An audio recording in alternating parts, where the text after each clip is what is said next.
This is VOA News. I'm Marissa Melton.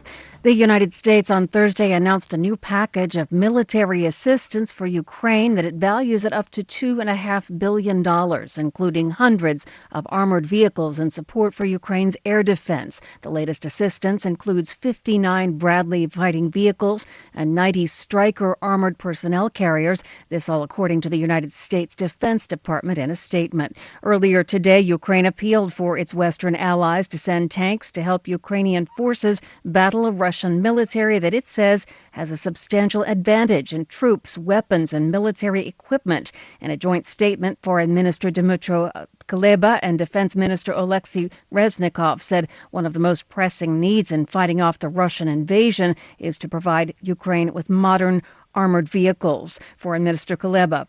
We've been through this. We understand how it works. We understand the strategy of Germany to align with the United States. They will do it. It's just a matter of time. Our job is to make it happen sooner than later. I think we will succeed.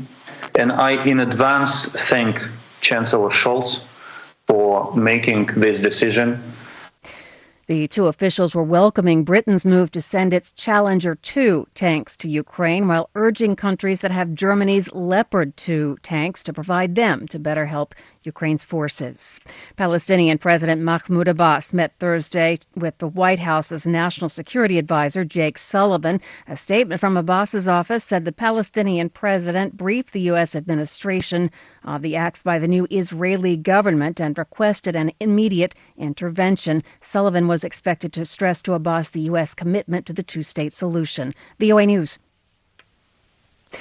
New Zealand's Prime Minister Jacinda Ardern, who became a global icon, said that she was leaving office after 5.5 years. This came Thursday. AP correspondent Karen Chamas. Today I'm announcing that I will not be seeking re-election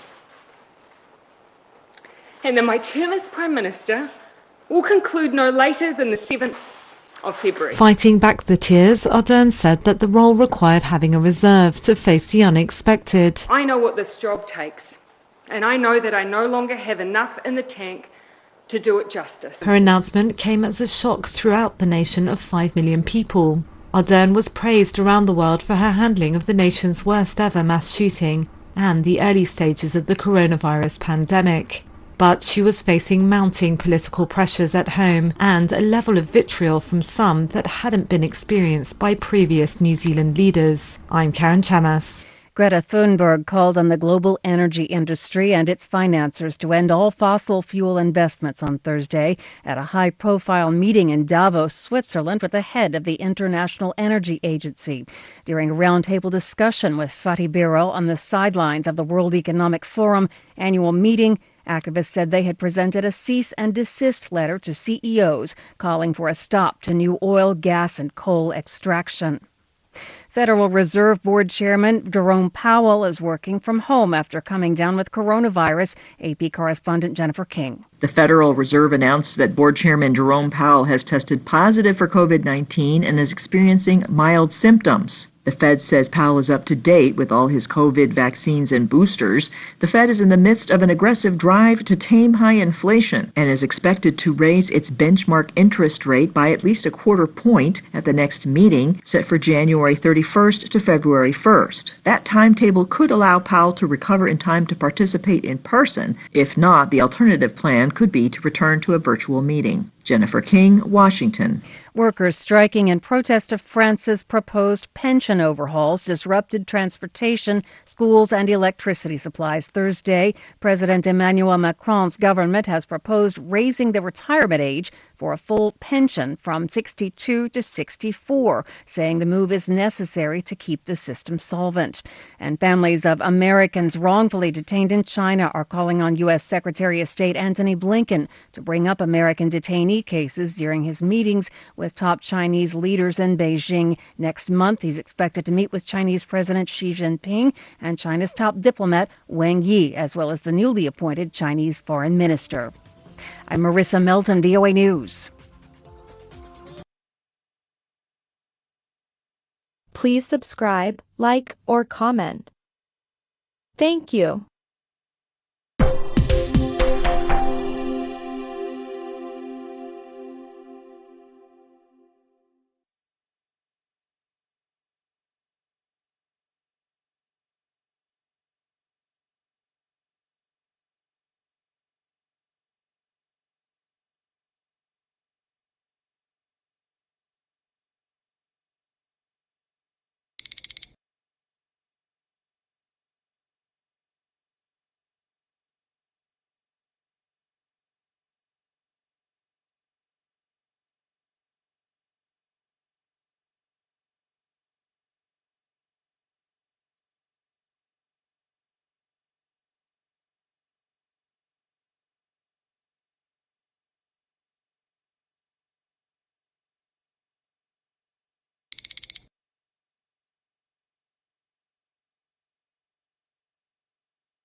Thanks for watching.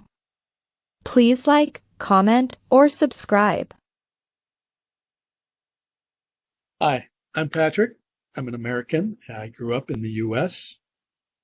I am a professional English language educator with extensive experience in teaching English, especially English for academic purposes, test preparation, and general English to university students and adults of all levels from A1 to C2.